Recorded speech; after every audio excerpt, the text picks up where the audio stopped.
was asked to talk about faith, and not being an expert on faith and fundamentalism like Dr. Marty, and I greatly enjoyed listening to him, I'm going to talk about faith as a scientist. Faith, to me, means belief in the absence of evidence. And I want to begin by illustrating the difference between faith-based belief and evidence-based belief in the form of a spoof issue of the Quarterly Review of Biology, well-known biological journal.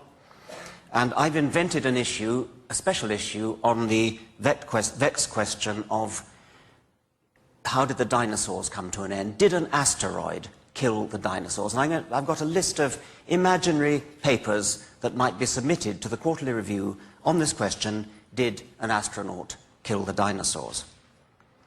First paper, iridium layer at KT boundary and potassium-argon dated crater in Yucatan indicate that an asteroid killed the dinosaurs. Perfectly sensible, respectable scientific paper. The President of the Royal Society has been vouchsafed a strong inner conviction that an asteroid killed the dinosaurs. It has been privately revealed to Professor Huxtane that an asteroid killed the dinosaurs. Professor Haldley was brought up to have total and unquestioning faith that an asteroid killed the dinosaurs. Professor Hawkins has promulgated an official dogma binding on all loyal Hawkinsians that an asteroid killed the dinosaurs. Well, I hope it's clear that paper number 1 is the one that I approve of, and I hope that nobody will approve of papers 2, 3, 4, or 5. They do seem to me to illustrate precisely the religious approach to what's true about the world. Faith can sometimes be caught like a virus from a charismatic preacher or a persuasive book, but more usually, faith is hereditary. Isn't it a remarkable coincidence? Almost everybody has the same religion as their parents, and it always just happens to be the right religion. Religions tend to run in families. If we'd been brought up in ancient Greece, we'd all be worshipping Zeus and Apollo. If we'd been born Vikings, we'd all be worshipping Wotan and Thor. How does it come about? Through childhood indoctrination. At Christmas time, one year, my daily newspaper, The Independent, was looking for a seasonal picture, and they found this heartwarmingly ecumenical one of a school nativity play. The 3 wise men were played by Shadbreet, a Sikh, Musharraf, a Muslim, and Adele, a Christian, all aged 4. I'm going to make one slight change to that caption.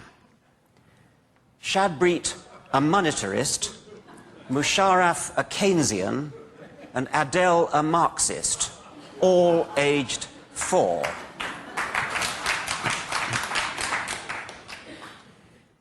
If that headline had appeared, mightn't the parents have been investigated to see whether they were fit to bring up children? The feminists taught me about consciousness raising, and I want to raise our consciousness about the labeling of tiny children with the religion of their parents. If we're talking about 4-year-old children, there's no such thing as a Catholic child. There's only a child of Catholic parents. There's no such thing as a Protestant child. There's no such thing as a Muslim child. Only a child of Muslim parents. Let's change that picture one more time. Shadbreet, an atheist, Musharraf, an agnostic, and Adele, a secular humanist, all aged 4. I suggest that that parents of such children might have been investigated for child abuse. You've all seen maps like this, which map out in colour the predominant religions of the world. In a green area, you're a Sunni Muslim. In a red area, you're a Protestant, etc. What a preposterous thing that map is when you think about it. Imagine that a similar map were constructed of the scientists of the world portraying what they feel about the extinction of the dinosaurs.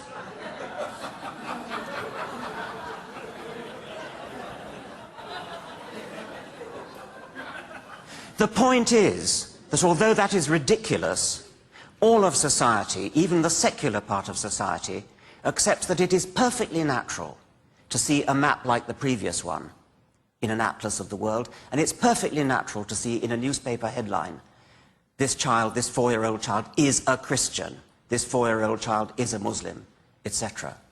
It's not just that religious people accept that. All of us in society have been persuaded, cajoled into treating religion as uniquely allowed to get away with such outrageous labelling. There's a map of Belfast with Protestant areas and Catholic areas. And throughout centuries of history, those represent battle lines. There's no other difference between the people who live in Belfast. They're the same colour, they speak the same language, they look the same, they sound the same. The only difference is they have different hereditary faiths. Hereditary in the sense that Protestants go to Protestant schools, and their children do, and their grandchildren do. Catholics go to Catholic schools, and it goes on down the generations. And they are taught separation.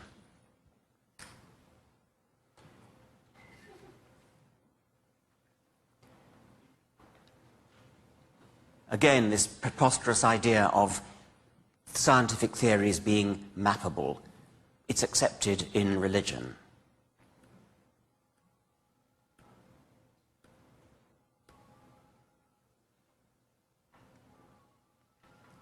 It's a curious noise going on.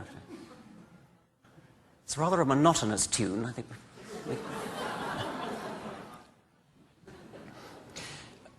Now, science is often accused of arrogant certainty. But how about faith? Clarke's third law, Arthur C. Clarke, any sufficiently advanced technology is indistinguishable from magic. Clarke's third law is a good illustration of the humility of science, in this case in the guise of technology.